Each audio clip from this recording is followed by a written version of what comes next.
नमस्कार, जय श्रीराम. मुगाच्या डाळीचा मी हा ढोकळा बनवत आहे. त्यासाठी मुगाची डाळ मी 2 बाउल घेतलेत आणि ती छान रात्रभर भिजत घातली. कारण की सकाळी 5:30ला माझ्या मुलांना मी टिफिनसाठी ढोकळा बनवत आहे. त्यामुळे मी ही रात्री भिजत घातलेली डाळ आहे.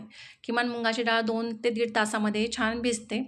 पण मी ही रात्रभर भिजत घातली आणि ही मिक्सरच्या भांड्यामध्ये छान दळून घ्यायची. अगदी बारीक पेस्ट पण करायची नाही.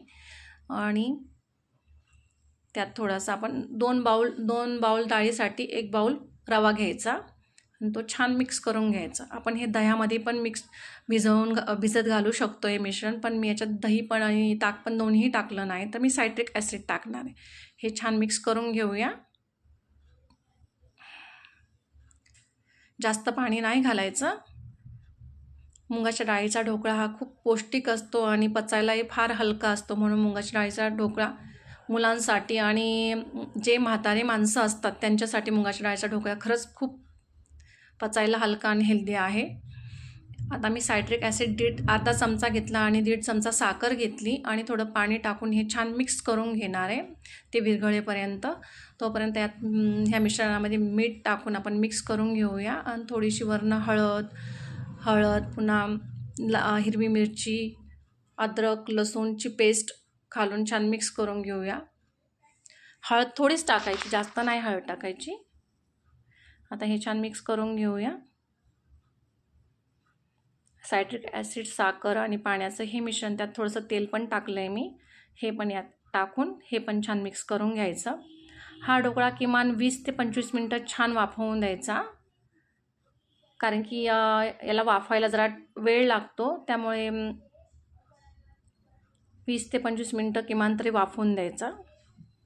आता आपण ह्या प्लेटला थोडंसं तेल लावून छान ग्रेस करून घेऊया. ह्या प्लेटा आपण ह्या मिश्रणाची इडली पण बनवू शकतो आणि स्क्वेअरमध्ये काप करून ते फोडणीत पण छान त्याला फोडणी देऊन पण फ्राय करू शकतो. पण मी याचा ढोकळा बनवत आहे. जर तुम्हाला ही माझी रेसिपी आवडली असेल तर शेअर, लाईक जरूर करा आणि माझ्या ह्या यूट्यूब चॅनलला सबस्क्राईब करा आणि बेल आयकॉनवर क्लिक करा. असा मुगाच्या डाळीचा हेल्दी पौष्टिक असा ढोकळा मुलांसाठी बनवत आहे. तुम्हीही बनवा आणि इतरांनाही खाऊ घाला. त्यात थोडीशी मी लाल तिखट टाकलं आहे आणि कोथिंबीर टाकली आहे. आता हे मी 25 मिनटं, किमान 25 मिनटं तरी वाफवून घेणार आहे.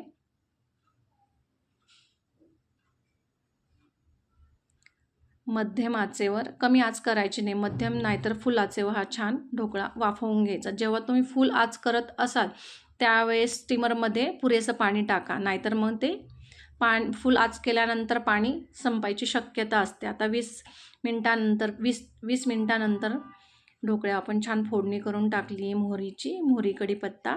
आता हा छान कट करून घेऊया. हा 5:30 वाजेला सकाळी मी ढोकळा बनवत आहे मुलांच्या टिफिनसाठी. आता हा छान कट करून घेऊया. माझ्या मुलांना हा ढोकळा फार आवडतो, मी नेहमी बनवत असते. याच्या इडल्या पण खूप छान होतात, तुम्ही जरूर करून बघा. आणि मुलांच्या टिफिनसाठी झटपट अशी रेसिपी तयार, हेल्दी अशी रेसिपी तयार.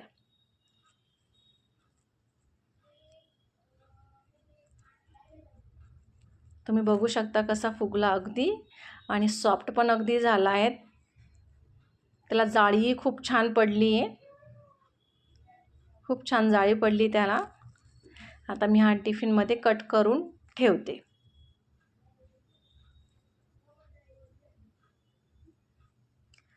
दही ताकाचा वापर करून पण छान होतो हा ढोकळा. त्याचे डोसेही बनवता येतात मुगाच्या डाळीचे.